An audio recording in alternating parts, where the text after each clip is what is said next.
नमस्कार मित्रों, Shekhawat science Prayagraj channel में आप सभी का स्वागत है। यह चैनल शेखावत सर द्वारा निर्मित है, जो साइंस, टेक्नोलॉजी और पर्यावरण विषय पर आधारित है। यहाँ दी जाने वाली प्रत्येक जानकारी को ध्यानपूर्वक सुनें और समझें, क्योंकि आपके सभी प्रकार के कॉम्पिटिशन्स में विज्ञान संबंधी प्रश्न यहीं से आने वाले हैं। यदि आपको सभी चीज़ें समझ में आती हैं और हमारा चैनल पसंद है तो लाइक और सब्सक्राइब जरूर करें। साथ ही बेल आइकन को दबाकर ऑल पर क्लिक कर दें, जिससे आपको क्रमशः सभी वीडियोस मिलते रहें।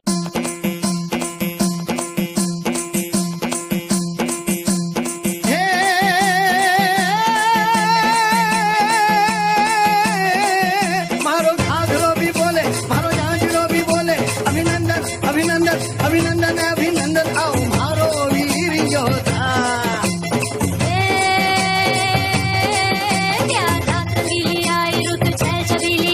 अभिनंदन अभिनंदन अभिनंदन अभिनंदन आओ मारे वीर योद्धा। रोजी रे मारे घर में बजारो जी। नमस्कार मित्रों, मैं हूं उदय सिंह शेखावत और आज का टॉपिक है ब्लड, जिसे रक्त, रुधिर या खून भी कहते हैं। आइए मित्रों, सुनते हैं नेताजी सुभाष चंद्र बोस ने खून के संबंध में क्या कहा था। इस लड़ाई में खून बहेगा, हम सबका खून बहेगा, और उस खून की कीमत होगी आजादी, हिंदुस्तान की आजादी, हमारे देश की आजादी। तुम मुझे खून दो, मैं तुम्हें आजादी दूंगा। आजाद हिंद। तो सुना आपने, जब खून देने से हमें आज़ादी जैसी बहुमूल्य चीज़ प्राप्त हो सकती है, तो खून के बारे में जानना बहुत ही रोचक और महत्वपूर्ण है। परीक्षाओं की दृष्टि से भी खून से संबंधित कई प्रश्न पूछे जाते हैं। तो आइए पढ़ते हैं रुधिर के संबंध में। रुधिर हल्का क्षारीय तरल संयोजी ऊतक होता है। हल्का क्षारीय का तात्पर्य है पीएच स्केल पर इसका मान पीएच मान 7.4 होता है। पीएच स्केल एक ऐसी स्केल होती है जिस पर 7 से अधिक मान किसी पदार्थ की क्षारीयता को दर्शाता है और 7 से कम मान किसी पदार्थ की अम्लीयता को प्रदर्शित करता है। तो 7.4 ये मान 7 से अधिक है, अतः पीएच स्केल पर रुधिर का मान क्षारीय प्रदर्शित होता है। इसलिए रुधिर को हल्का क्षारीय कहा जाता है। और यह तरल संयोजी ऊतक इसलिए माना जाता है क्योंकि यह सभी अंगों के बीच संचरण करता रहता है और उनके पोषक पदार्थों और तापमान में समन्वय व नियंत्रण रखता है। इसीलिए इसको संयोजी ऊतक, कनेक्टिव टिश्यू बोलते हैं। अतः रुधिर एक प्रकार का हल्का क्षारीय तरल संयोजी ऊतक होता है। रुधिर हमारे शरीर के परिसंचरण तंत्र में, मतलब नसों के द्वारा फैला हुआ जो संपूर्ण जाल है, उस जाल में प्रवाहित होता रहता है। हमारा परिसंचरण तंत्र क्लोज्ड टाइप का होता है, मतलब बंद प्रकार का होता है।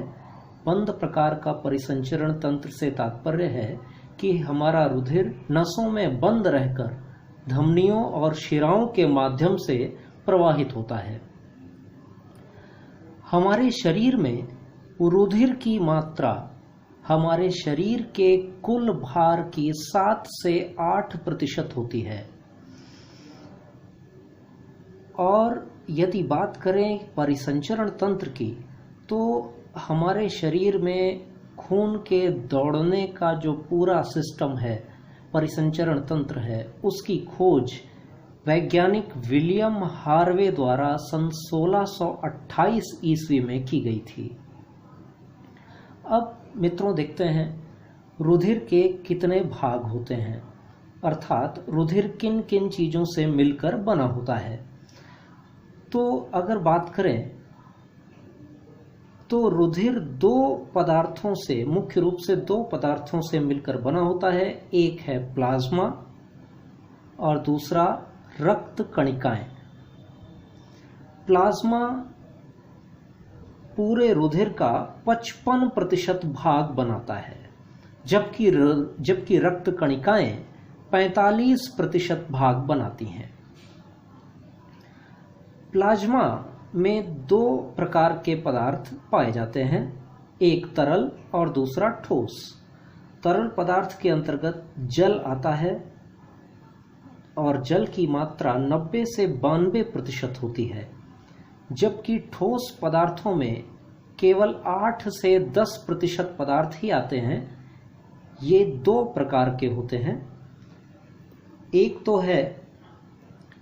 तो है कार्बनिक पदार्थ ऑर्गेनिक सब्सटेंस और दूसरा है अकार्बनिक पदार्थ इनऑर्गेनिक सब्सटेंस। कार्बनिक पदार्थ 9% और अकार्बनिक पदार्थ 1% होते हैं। कार्बनिक पदार्थों के अंतर्गत प्लाज्मा प्रोटीन व घुलित गैसें आती हैं। गैसों में ऑक्सीजन, कार्बन डाइऑक्साइड आदि होती हैं। इसके अतिरिक्त कार्बनिक पदार्थों में पोषक पदार्थ व उत्सर्जी पदार्थ आते हैं। उत्सर्जी पदार्थों में प्रमुख रूप से यूरिया, अमोनिया और यूरिक अम्ल हैं। यूरिया का रासायनिक सूत्र NH2CONH2, जबकि अमोनिया का रासायनिक सूत्र NH3 होता है। तो प्रमुख उत्सर्जी पदार्थों में यूरिया, अमोनिया और यूरिक अम्ल आते हैं, जो कि कार्बनिक पदार्थ हैं। इसके अतिरिक्त हार्मोन्स, एंजाइम्स, ग्लूकोज, विटामिन्स और अन्य अमीनो अम्ल आते हैं, अमीनो एसिड्स आते हैं। हमारे शरीर में 20 प्रकार के अमीनो अम्ल पाए गए हैं, जिनमें से 10 अमीनो अम्ल शरीर में ही निर्मित होते हैं, जबकि शेष 10 अमीनो अम्लों को हमें भोजन से प्राप्त करना होता है। अब आते हैं अकार्बनिक पदार्थों पर।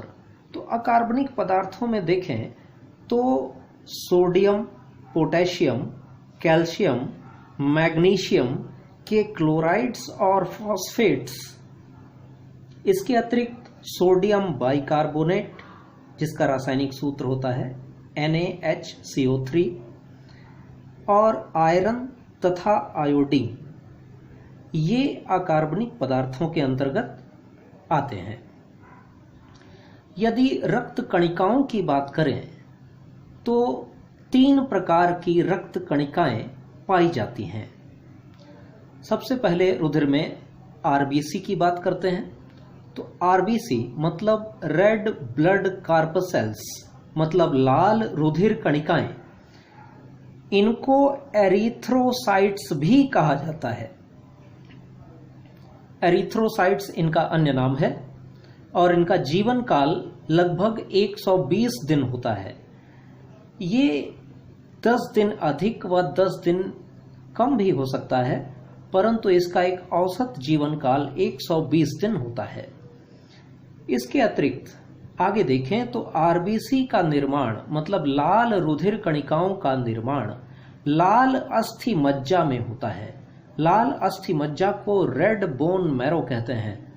ये हमारे हड्डियों के खोखले भाग में भरा हुआ एक गाढ़ा तरल होता है, जिसे रेड बोन मैरो या लाल अस्थि मज्जा कहते हैं। इसी में आरबीसी का निर्माण होता है, जबकि आरबीसी प्लीहा में नष्ट होती हैं। प्लीहा को इंग्लिश में स्प्लीन कहा जाता है। स्प्लीन में आरबीसी नष्ट होती रहती हैं। प्रतिदिन लगभग 1% आरबीसी नष्ट हो जाती हैं। अतः प्लीहा को लाल रुधिर कणिकाओं मतलब आरबीसी का कब्रिस्तान कहा जाता है, या आरबीसी का कब्रगाह भी कहते हैं। यदि हम संख्या की बात करें तो मानव रुधिर में आरबीसी की संख्या 45 से 50 लाख प्रति घन मिलीमीटर महिलाओं में और 50 से 55 लाख प्रति घन मिलीमीटर पुरुषों में पाई जाती है। अब आगे देखते हैं WBC मतलब वाइट ब्लड कार्पसेल्स, मतलब श्वेत रुधिर कणिकाएं, इनका रंग सफेद होता है। इन्हें ल्यूकोसाइट्स भी कहा जाता है। इनका जीवन काल 2 से 4 दिन का होता है और इनका निर्माण अस्थियों के किनारों की श्वेत पीत अस्थि मज्जा में होता है। अर्थात ये अस्थियों के जॉइंट्स जहां होते हैं, हड्डियों के जहां जॉइंट्स होते हैं, उन किनारों की अस्थि मज्जा, जो श्वेत पीत अस्थि मज्जा होती है, हल्की वाइट और येलोइश कलर की अस्थि मज्जा मतलब बोन मैरो जो होती है, उसमें निर्मित होते हैं। WBC की संख्या रक्त में 6000 से 10,000 प्रति घन मिलीमीटर होती है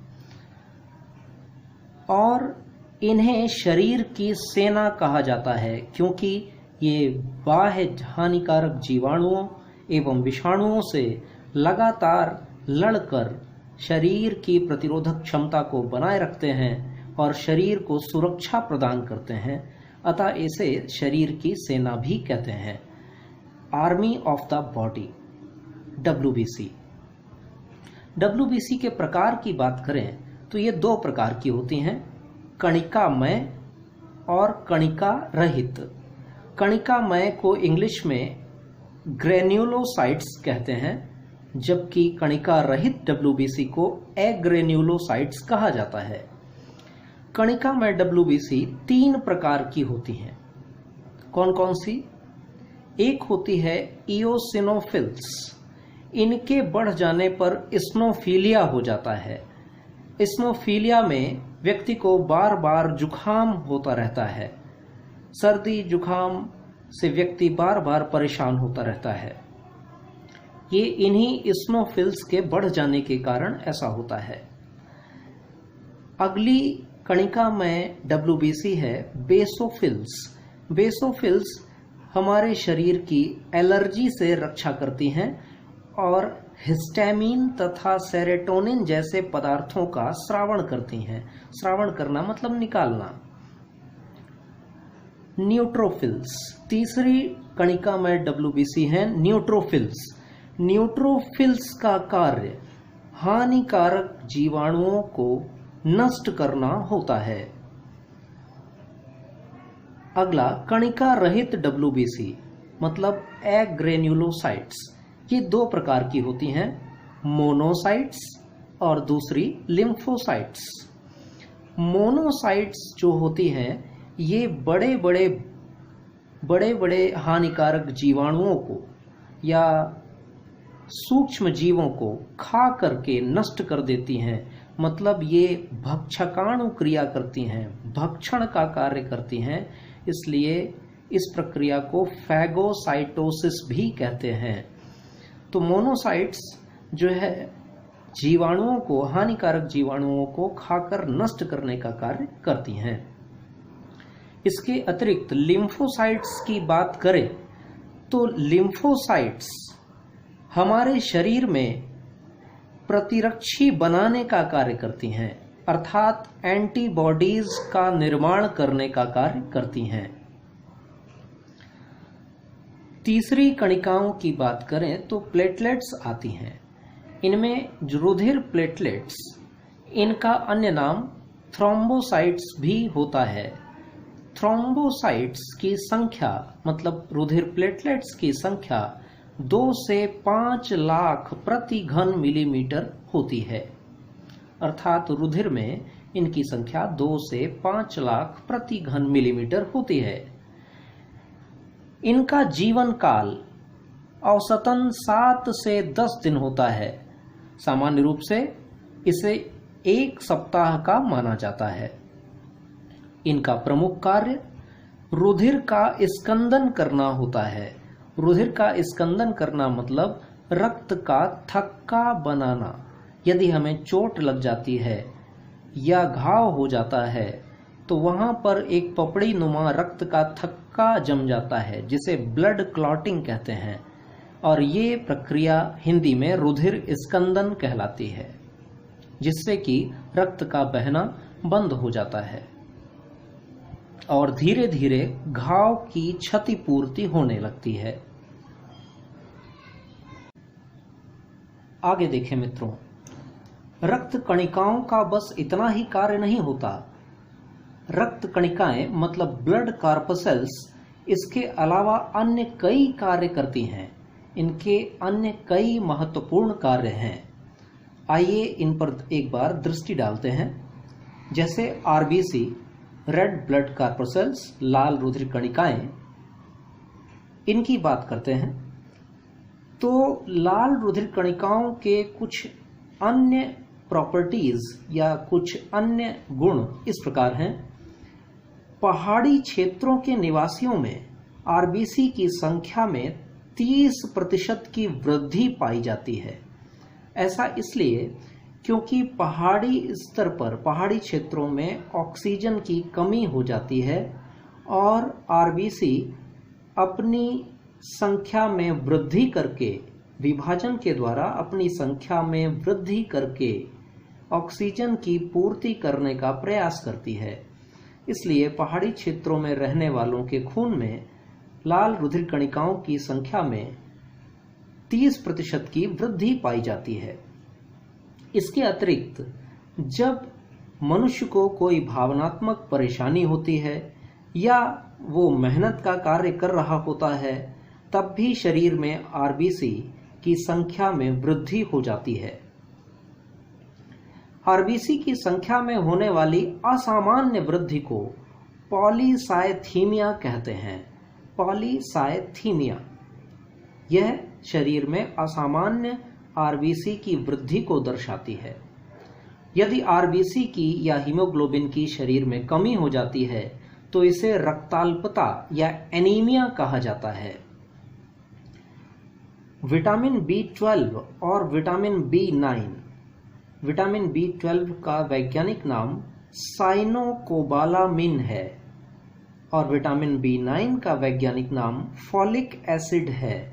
ये दोनों विटामिन लाल रुधिर कणिकाओं अर्थात रुधिर के निर्माण के लिए अति आवश्यक माने जाते हैं। इनकी कमी होने पर एनीमिया रोग हो जाता है। आगे देखते हैं, मेढक, ऊंट और लामा ये 3 ऐसे जानवर हैं, ये 3 ऐसे जीव हैं जिनमें आरबीसी के भीतर केंद्रक उपस्थित होता है, जबकि मनुष्य की लाल रुधिर कणिकाओं में केंद्रक अनुपस्थित होता है। मनुष्य में भ्रूणावस्था में आरबीसी के भीतर केंद्रक पाया जाता है, परंतु विकास हो जाने पर केंद्रक अनुपस्थित हो जाता है, जबकि मेढक, ऊंट और लामा में आरबीसी के भीतर केंद्रक उपस्थित होता है।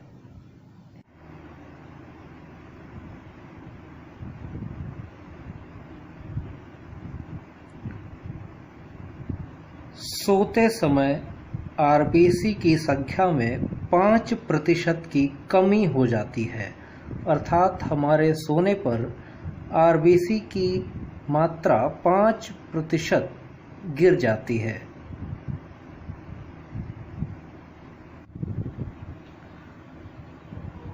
नवजात शिशु में आरबीसी की संख्या 60 से 70 लाख प्रति घन मिलीमीटर होती है।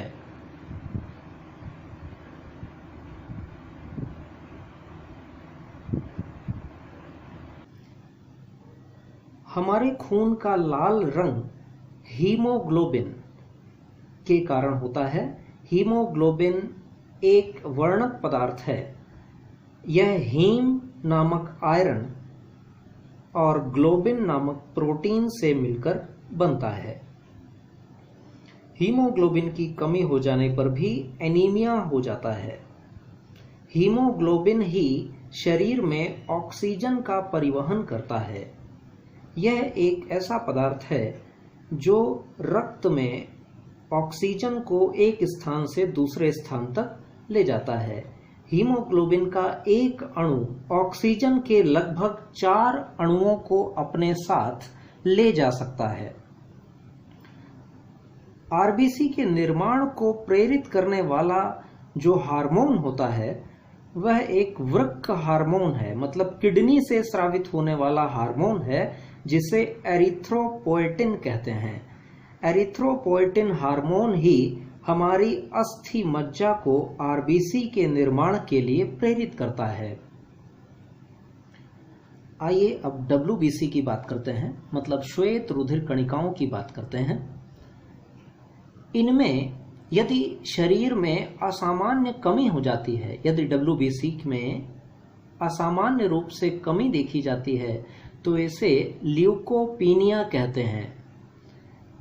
जबकि यदि रक्त में डब्ल्यूबीसी असामान्य रूप से बढ़ जाती हैं, अर्थात इनकी वृद्धि हो जाती है, तो इसे ल्यूकोसाइटोसिस कहते हैं। ऐसा इन्फेक्शन के समय होता है, जब हमारे शरीर में कोई जीवाणु या विषाणु का संक्रमण हो जाता है या कहीं किसी अंग में कोई इन्फेक्शन हो जाता है, तो डब्ल्यूबीसी में असामान्य रूप से वृद्धि देखी जाती है, जिसे ल्यूकोसाइटोसिस कहा जाता है।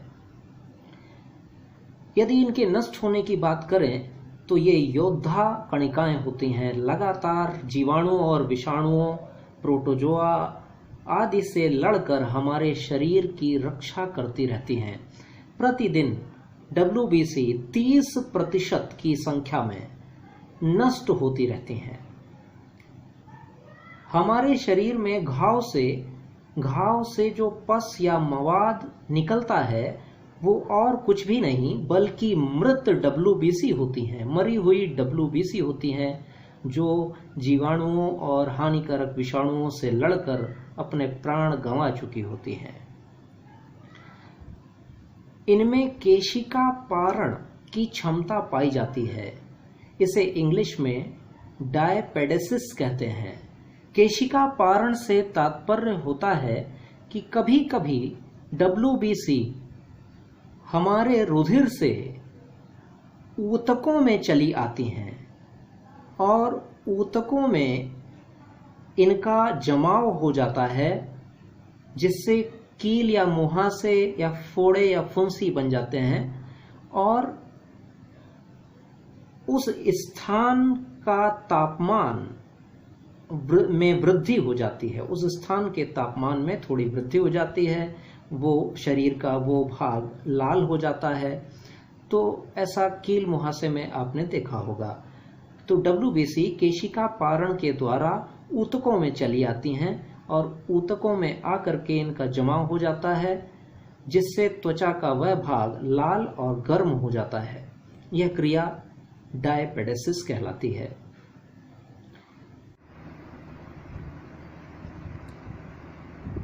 ल्यूकीमिया एक प्रकार का ब्लड कैंसर है जिसमें डब्ल्यूबीसी की संख्या में तेजी से वृद्धि होने लगती है और ये नवनिर्मित डब्ल्यूबीसी अपरिपक्व होती हैं, जो प्रतिरक्षा करने में सक्षम नहीं होती।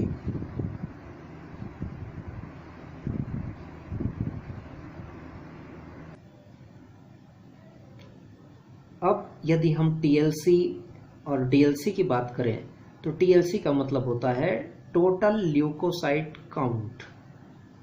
आप जब ब्लड रिपोर्ट देखते होंगे तो उसमें टीएलसी और डीएलसी टेस्ट लिखा रहता है। टीएलसी का मतलब टोटल ल्यूकोसाइट काउंट और डीएलसी का मतलब डिफरेंशियल ल्यूकोसाइट काउंट होता है। जीबीपी जब रुधिर का सामान्य रूप से परीक्षण किया जाता है तो उसे जीबीपी कहते हैं। बीपी मतलब ब्लड पिक्चर होता है।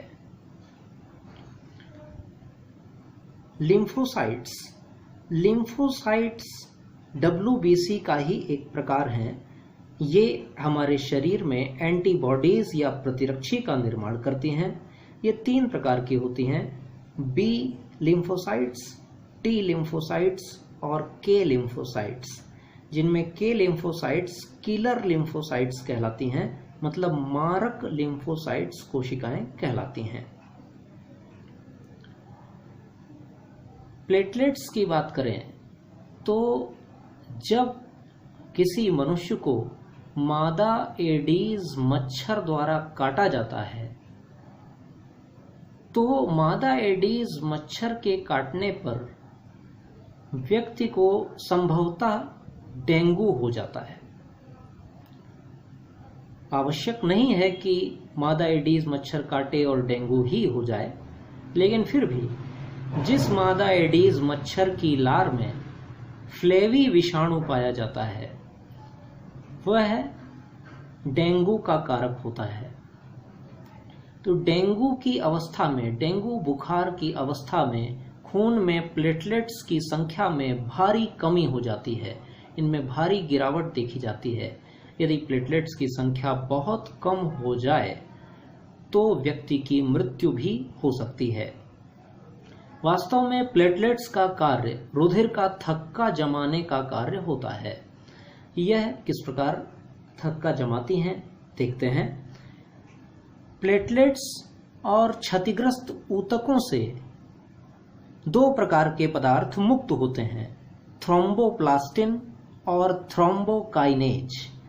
ये दोनों पदार्थ कैल्शियम आयन की उपस्थिति में प्रोथ्रोम्बिन को थ्रोम्बिन में बदल देते हैं। इसके बाद फाइब्रिनोजिन नामक प्रोटीन को थ्रोम्बिन की उपस्थिति में फाइब्रिन नामक तंतु प्रोटीन में बदल दिया जाता है और इस तंतु प्रोटीन में लाल रुधिर कणिकाएं आकर के फंस जाती हैं और ब्लड क्लॉट बन जाता है, रक्त का थक्का बन जाता है। रक्त का थक्का बनने में 2 से 8 मिनट का समय लगता है। जिन व्यक्तियों में आनुवांशिक रोग हीमोफीलिया होता है उनमें रुधिर का थक्का नहीं बन पाता, जबकि ऐसे व्यक्ति जिनमें विटामिन के की कमी हो जाती है उनमें भी रुधिर का थक्का, रक्त का थक्का जल्दी नहीं बनता, अर्थात चोट लग जाने पर रक्त ज्यादा समय तक बहता रहता है।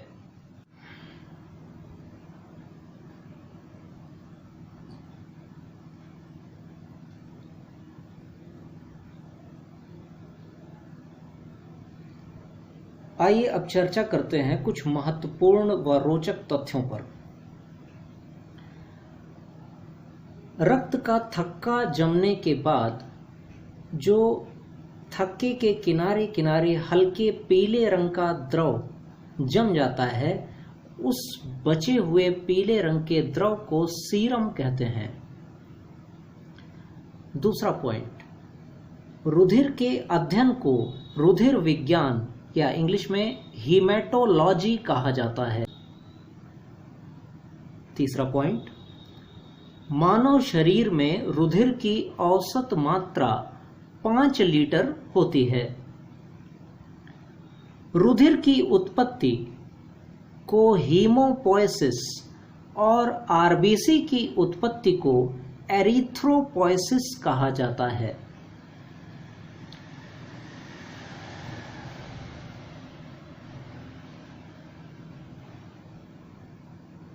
आगे देखें, स्वस्थ वयस्क व्यक्ति में हीमोग्लोबिन की मात्रा प्रति 100 ml रक्त में 12 से 15 ग्राम होती है। 12 से 15 ग्राम के बीच हीमोग्लोबिन की मात्रा यदि 100 ml रक्त में उपस्थित है तो ऐसा व्यक्ति स्वस्थ व्यक्ति माना जाता है और सामान्यतः उसमें खून की कमी नहीं होती। रक्त का तापमान यदि 1 डिग्री सेल्सियस बढ़ जाए तो हमारे हृदय की धड़कनें प्रति मिनट की दर से 10 धड़कन वृद्धि हो जाती है। अर्थात यदि हम देखें कि रुधिर का तापमान 1 डिग्री सेल्सियस बढ़ जाए तो प्रति मिनट की दर से 10 हार्ट बीट बढ़ जाएंगी। रक्त प्लाज्मा में उपस्थित हिपैरिन शरीर में रक्त का थक्का जमने से रोकता है। हिपैरिन का निर्माण हमारे यकृत द्वारा किया जाता है। यकृत का मतलब इंग्लिश में इसे लीवर कहते हैं। आगे देखते हैं। ब्लड बैंक में जब रुधिर को सुरक्षित रखना होता है तो इसे 2 से 6 डिग्री सेल्सियस के तापमान पर एसीडी मतलब एसिड सिट्रेट डेक्सट्रोस या फिर सीपीडी मतलब सिट्रेट फॉस्फेट डेक्सट्रोस, इन दोनों में से किसी एक पदार्थ को लेकर एडिनिन के साथ मिलाकर रुधिर में डाल देते हैं और इस तरह से रुधिर 21 से 35 दिनों तक सुरक्षित रखा रहता है। एसीडी का प्रयोग करने पर रुधिर 21 दिन तक और सीपीडी का प्रयोग करने पर रुधिर 35 दिनों तक सुरक्षित रखा जा सकता है।